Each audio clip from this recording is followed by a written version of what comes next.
Hello दोस्तों, welcome to investment astrology channel. आज हम बात करेंगे आपका चार्ट क्या इंडिकेट करता है और आपको आपके एफर्ट्स किस ओर करने चाहिए। क्या आप में लॉन्ग टर्म इन्वेस्टमेंट के लिए डिसिप्लिन है या आप में बिजनेस करने का पोटेंशियल है, ये आज हम जानेंगे एग्जाम्पल चार्ट के द्वारा। आगे बढ़ने से पहले वीडियो को पॉज करके बताइए, ये दो चार्ट्स जो आपके स्क्रीन पर दिखाई दे रहे हैं उनमें से कौन सा चार्ट लॉन्ग टर्म इन्वेस्टमेंट के लिए बना है और कौन सा बिजनेस करने के लिए। शुरू करते हैं चार्ट 1 से, जो आपकी स्क्रीन के लेफ्ट में दिखाई दे रहा है। ये जातक कर्क लगन में जन्मा है और लगन लॉर्ड चंद्रमा की स्थिति अच्छी है। लगन में बैठे बुध पर गुरु और शनि की दृष्टि है। गुरु यहाँ छठे भाव का स्वामी है और 12वें भाव के स्वामी बुध को देख रहा है। गुरु और बुध का ये परस्पर संबंध विपरीत राजयोग के एक्सिस का निर्माण कर रहा है। जातक की कुंडली में धन योग भी है जो 12वें भाव में बन रहा है। छठे भाव से डिसिप्लिन आता है और छठे भाव के स्वामी गुरु की दृष्टि लगन पर है और शनि की 10वीं दृष्टि भी लगन पर है, जो इस जातक को डिसिप्लिन बनाती है। ये जातक नौकरी करेगा, बिजनेस नहीं, और इसलिए जातक को लॉन्ग टर्म इन्वेस्टमेंट का रास्ता भविष्य में वेल्दी बनाएगा। आइए समझते हैं कैसे।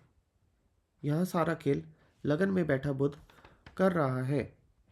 बुध जातक के माइंड में 12वें भाव से जुड़ी चीज़ें लाएगा और उस पर गुरु की दृष्टि इस सोच को और बल देगी। इस जातक पर 6-12 के स्वामी का बहुत प्रभाव है। ये जातक नौकरी करेगा, बिजनेस नहीं। 7वें घर से पार्टनरशिप देखी जाती है और इस जातक के 7वें घर में गुरु बैठा है। गुरु जहाँ बैठता है उस भाव से जुड़ी सभी चीज़ों को जातक भगवान पर छोड़ देता है। इसलिए ये जातक पार्टनरशिप्स में भी चीज़ें भगवान पर छोड़ देगा और ये बिजनेस करने के लिए अच्छी बात नहीं है। इसलिए इस जातक को बिजनेस उतना लाभदायक नहीं है जितना लॉन्ग टर्म इन्वेस्टमेंट्स या सेविंग्स। अभी इस जातक की शुक्र की महादशा चल रही है। शुक्र यहाँ 11वें भाव का स्वामी है और वो कृतिका नक्षत्र में है। कृतिका नक्षत्र का मालिक सूर्य 12वें भाव में बैठा है। इसलिए जातक पैसा तो कमाएगा पर वो खर्च हो जाएगा। जब पैसा जाना ही लिखा है शुक्र की महादशा में, तो क्यों ना उसे लॉन्ग टर्म इन्वेस्टमेंट जैसे कि म्यूचुअल फंड्स में डाल दिया जाए। यही देखकर हमने जातक को लॉन्ग टर्म इन्वेस्टमेंट की सलाह दी है।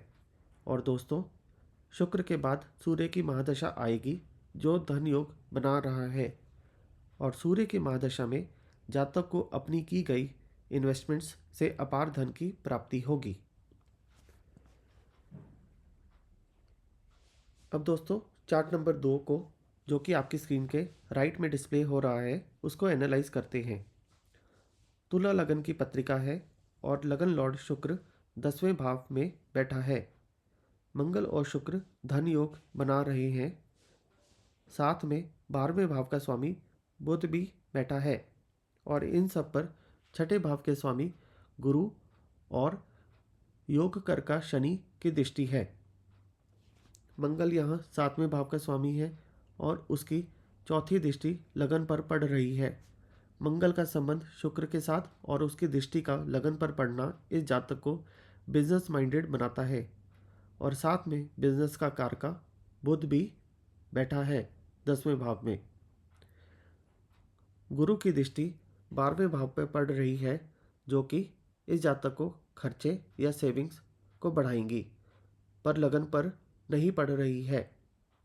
इसलिए ये जातक लॉन्ग टर्म इन्वेस्टमेंट्स या सेविंग्स पर फोकस नहीं कर पाता और खर्चा ज़्यादा कर देता है अपनी इमेज और नेम फेम के लिए। जातक बिजनेस करना चाहता है पर 7वें घर में यानी कि 7वें भाव में राहु बैठा है जिस पर शनि की दृष्टि है। इसलिए जातक को पार्टनरशिप्स में धोखा मिल सकता है।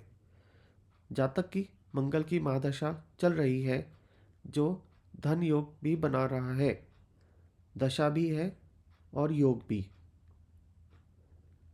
जातक को मोती और गोमेद पहनने की सलाह दी गई है और पार्टनरशिप्स में ईमानदारी और सतर्क रहने को भी कहा गया है। हम भगवान से प्रार्थना करेंगे कि इस जातक को व्यापार में तरक्की मिले। दोस्तों, आपकी कुंडली क्या बता रही है? अपनी कुंडली से अलाइन करके आप अपने वेल्दी बनने के रास्ते पर आगे बढ़ें। दोस्तों, आज के लिए इतना ही।